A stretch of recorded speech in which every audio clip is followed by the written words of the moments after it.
සාදුකාරයක් දෙන්න. අයියෙන් සාදුකාරයක් දෙන්න. සාදු ඇමරිකාවේ සිට ශ්‍රී ලංකාව දක්වා සාමයේ කියන මනෝවිද්‍ය ලංකාවට රැගෙන අපේ ගෞරවනීය රතනපුර හාමුදුරුවෝ පඤ්ඤාකර හාමුදුරුවෝගේ දුරහාමුදුරුවෝ ඒ වගේම පඤ්ඤාකර හාමුදුරුවෝ ප්‍රධාන මේ සාම පාගමන සදා සහභාගී වන ගෞරවනීය මහා සංඝරත්නයම ප්‍රාදේශීය වාසී අපේ නායක මාහිමිපාණන් වහන්සේලා ප්‍රධාන අපේ පන්සලේ හාමුදුරුවන් වහන්සේ ප්‍රධාන අතිපූජනීය මහා සංඝරත්නයේ අවසරයි වාසනාවන්ත පින්තුනි පළමුවෙන්ම නිහඬ වෙන්න සාමය පීස් නිහඬ වෙන්න බණ අහනවා නම් මේ හාමුදුරුවන්ගේ බණ අහනවා නම් සාමය ආරක්ෂා කරගන්න නිහඬ වෙන්න සාමයේ පණිවිඩය අහන්න අහලා ඔබට හැමදාම ජීවිතයේක ප්‍රායෝගිකව පුහුණු වෙන්නට පුළුවන්.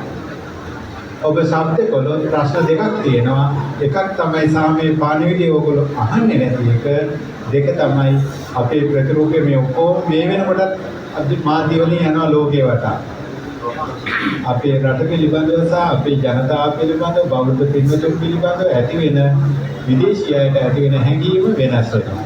ඒ නිසා රටත් ජාතියත් ආගමත් ඔබ ආරක්ෂා වෙන්නට නිහඬ වෙන්න. නිහඬව හාමුදුරන්ගේ පණිවිඩය අහන්න.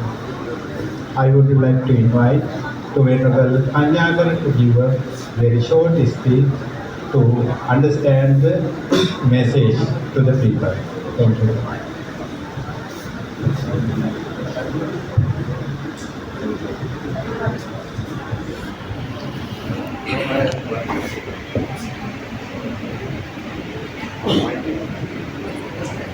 Namo Buddhaya, Namo Dhammaya, Namo Sanghaya.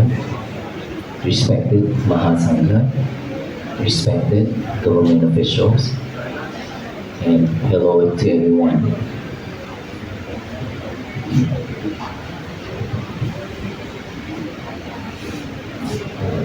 සියලුම රාජ්‍ය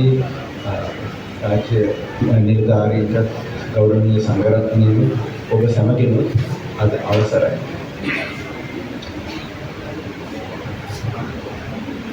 Today, tomorrow is going to be another day for us to walk. And today is also a long day. We came from different sides of the country, United States, Thailand, Vietnam, France, and this is my teacher. සියලුදෙනාගේම අවසරයි අපගේ ගෞරව මහා සංඝරත්නයන් මේ පළාතේ සුපිරිතුන් කෙනෙක් මේ සියලුම වැඩ සිටින සියලුම දෙනා මේ ලෝකයේ විවිධ රටවල් වලින් මෙහි පැමිණලා වැඩමවලා මේ සාමපාගමනට සම්බන්ධ වෙන ප්‍රංශය තායිලන්තය වියට්නාමයේ ආදී රටවල් වලින් සහභාගී වූ ගුරු ඒ වගේම අපේ පැවිදි උතුමන්. And we have been receiving a lot of love and support, hospitalities from Sri Lankan. අපි ඉතාම සූදානම් වෙනවා ශ්‍රී ලංකාවේ ලැබිච්ච ආගන්තුක සත්කාරයට. I have not seen a vacant spot along the road. It's filled up with people everywhere we go. ලංකාවේ වගේ මේ වගේ පින්වත් රටක් ඒ වගේ දැකලා නැහැ මේ වගේ විශාල පිරිසක් සහභාගී වෙලා මේ වගේ දෙයක්. It tells us that we are deeply in suffer. ඒ වගේම දුකට හේතුකුත් වෙනවා මේ ලංකාවේදී ගොඩක් දුක්ඛලා තියෙන හේතුව මේ. Is that right? Is that right? Because of suffering, that is why we are coming out to support this mission of peace. අපි මේ පැමිණිලා තිබෙන සාමයේ මේ පණිවිඩය අරගෙන මේ ලෝකයේම ඉතාමත් දුක්ඛිත තත්ත්වයක තියෙන අවස්ථාවක ඒ නිසා තමයි අපි මේ සාමයේ පාඩමට ඇවිල්ලා තියෙන්නේ සාමයේ පණිවිඩය අරගෙන. Is that right? Yes or no? Yes?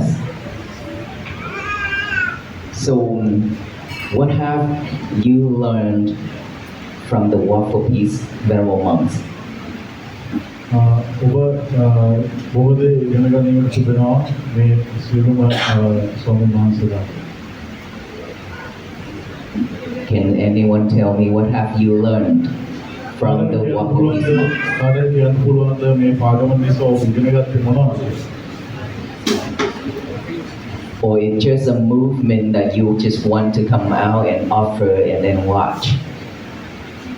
ඔබට මොකද්ද කියන්න තියෙන්නේ මේ ඇවිල්ලා මේ කරන කටයුතු පිළිබඳව ඔබට මොකද්ද ඔබට පෙනෙන්නේ කොහොමද ඔබට කියන්න දෙන්නේ කොහොමද?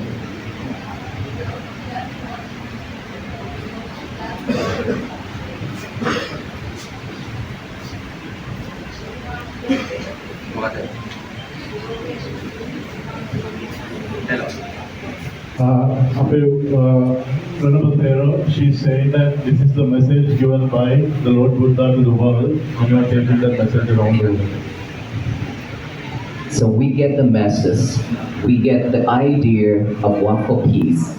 This is not just a movement for us to come out to offers and just to watch. මේ අපිරිකන් ඇවිල්ලා පාර්ලිමේන්තුවට ගිහිල්ලා යමක් දැක බලා ගන්න අනුකම්පාවෙන් විතරක් නෙවෙයි මේක ඊට වඩා ගැඹුරු දෙයක්. ඉතින් මේ පණිවිඩය තමයි උන්වහන්සේ ඉස්සර කරන්නේ. We walk hoping that all the people who will meet along the road will be able to slow down, to pause, to look back within, to find some peaceful moment for themselves. උන්වහන්සේ කියන්නේ මේ පාගමනේදී හැමෝම සියලුම දෙනාට පුළුවන් වෙයි කියලා හිතනවා ප්‍රාර්ථනා කරනවා ජීවිතයේ මේ තියෙන වේගය අඩු කරලා හිමින් මන්දගාමී වෙලා මේ පීස් එක නැත්තම් මේ සාමය කියන දේ නැත්තම් මේ හිතේ නිවීම තැන්පත් වීම ඇති කරගන්න පුළුවන් වෙයි. Not just the offerings. All those offerings are just temporary. All those offerings are just spiritually, but the way, because we are very easy to be triggered by the others.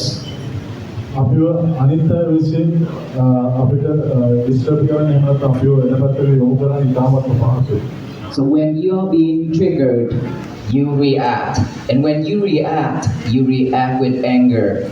You are suffer.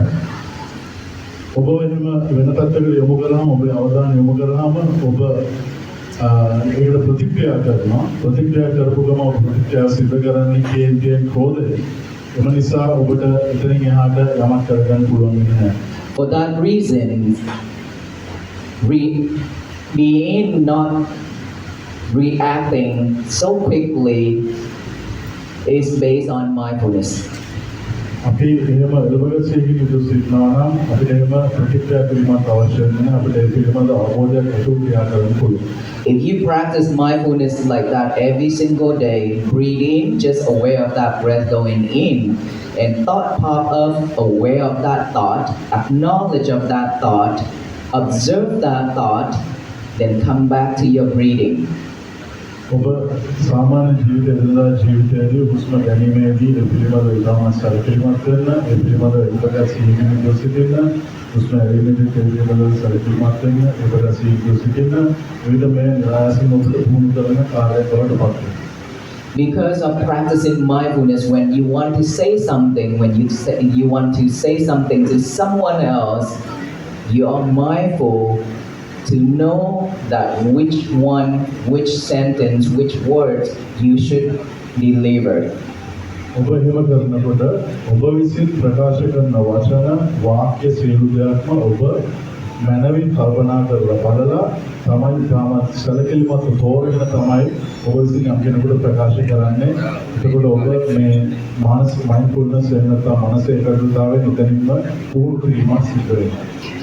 For most of us, because of unmindful, we always say harsh things to the other, to hurt the others.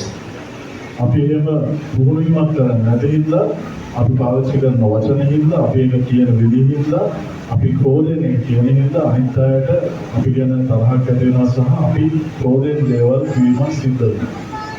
And when we are angry, when we cannot manage our emotion, we also take into actions to hurt the others, including human beings and beings. අපි එහෙම ඉන්ද්‍රසේනම ක්‍රෝධයෙන් යුතු ගණිත කරන්නේ අපි මනුෂ්‍යයන් වගේම මනුෂ්‍යයන් නොවන අපේ සතස්තිපාවුන් පවා අපේ කෝලයට ලක් වෙනවා. ඒ නිසා ඔවුන් දුකටපත් වෙනවා. And all of those happen because of this thought. මේ හැම දෙයකටම මුල් වෙන්නේ ඉතාම පොඩි දෙයක්. ඒක තමයි සිතුවිලි. ඒ මොලේ හදගන්න සිතුවිලි. Because of unwholesome thoughts, we take that into speech and action to hurt the others and suffer ourselves.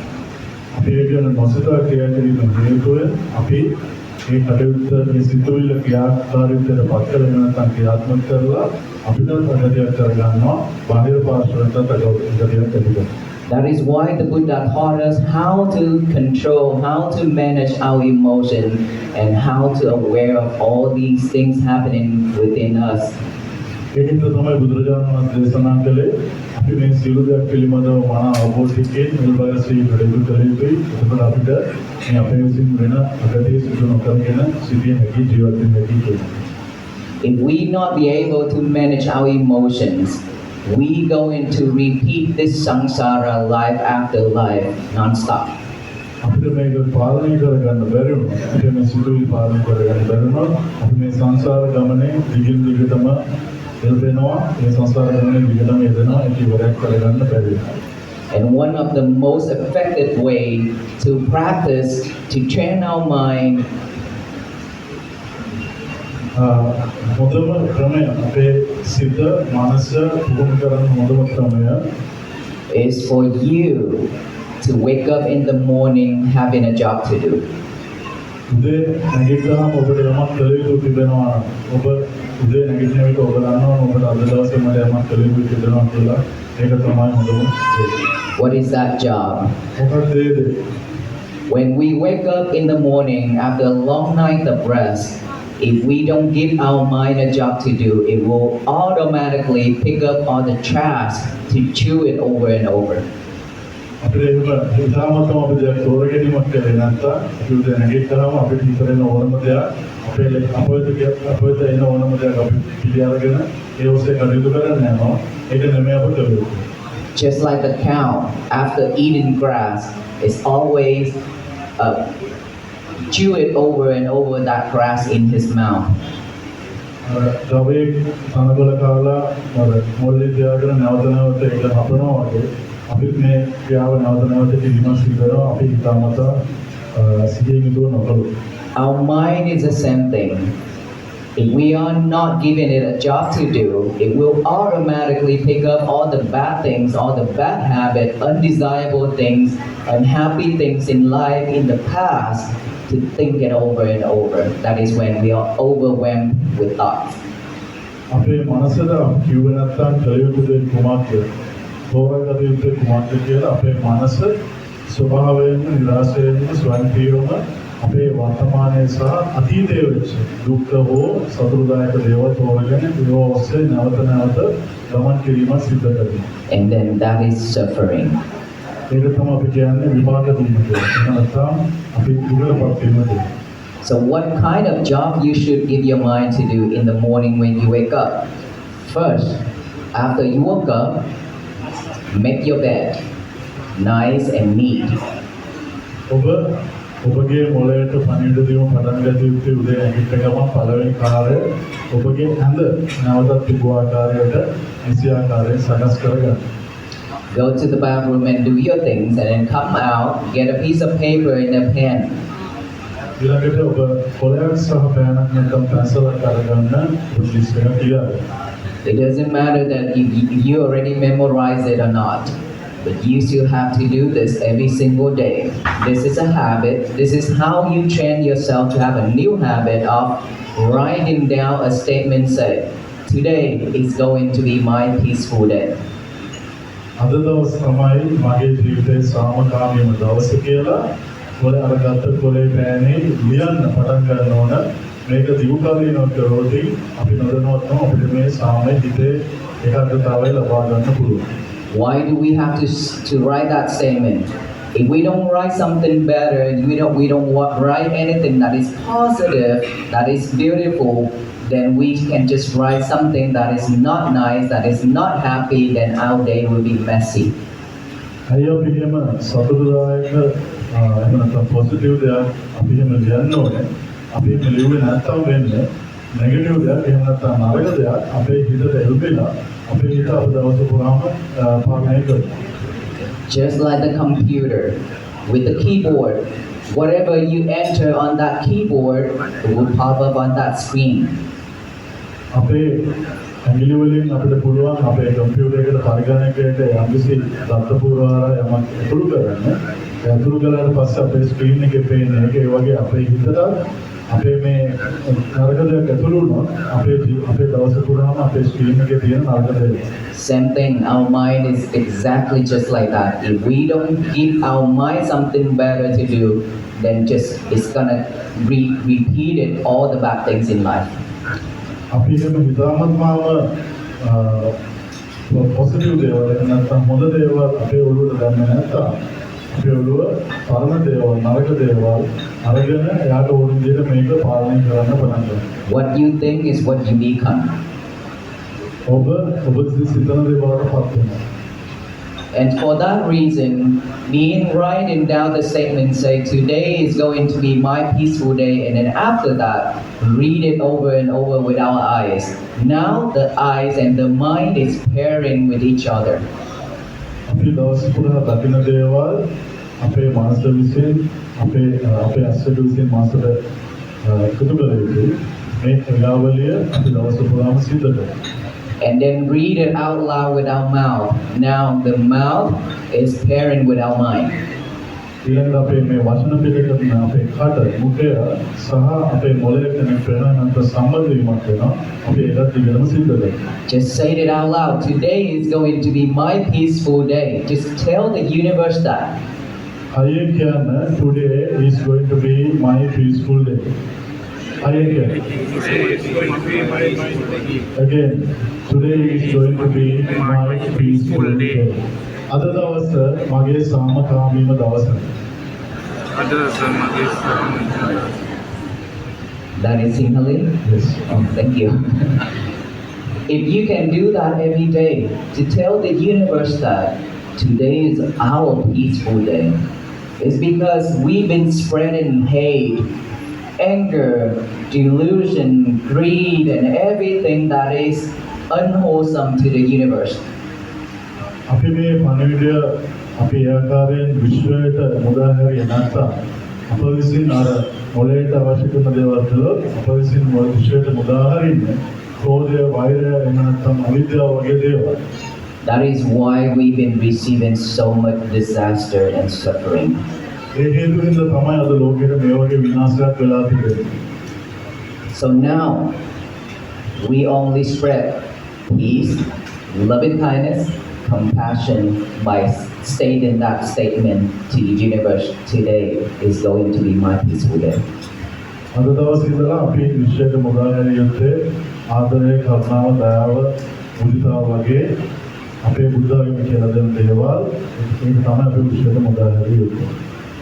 If you can do that, and every day when you get out of your house, go do your work, go to school, anything happen, remember that statement. Today is going to be my peaceful day. Why should I ruin it?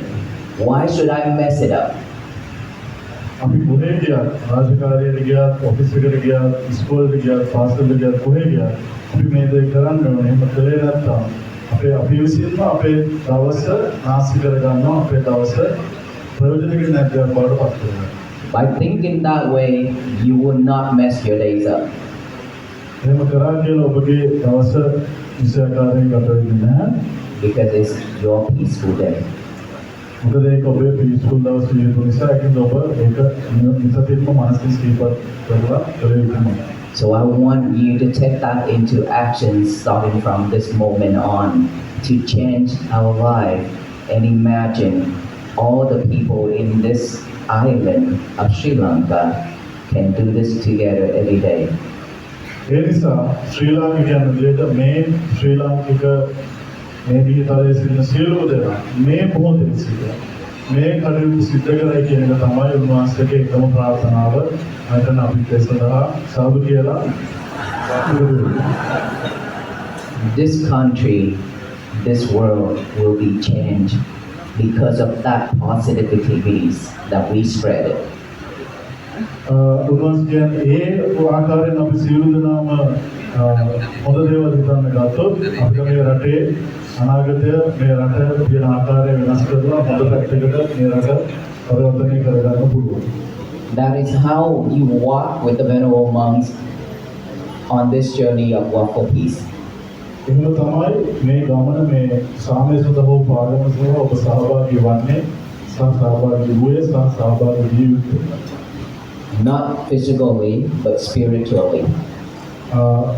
ලෞකික වශයෙන් නැත්නම් ශාරීරික වශයෙන් නෙමෙයි ඔබගේ මානසික ඔබ ලෝතර තත්ත්වයක ඉඳගෙන තමයි මේ කටයුත්තට සහභාගී වෙන්නේ. I only allowed to have 15 minutes of speech, so that is the end of my speech. I wish you all be well, be happy, and be peaceful, and may Nirvana be your blissfulness upstage in this lifetime. උන්වහන්සේට ලැබිලා තියෙන විනාඩි 15 කාලය තුළ උන්වහන්සේ විරුද්ධ පණිවිඩය තමයි ලබාදුන්නේ. ඒකන මේ ආත්මයේදී මේ නිර්වාණය ලබා ගැනීම පුළුවන් වේවා කියන කාරණාව තමයි උන්වහන්සේ අපේ කියන්නේ.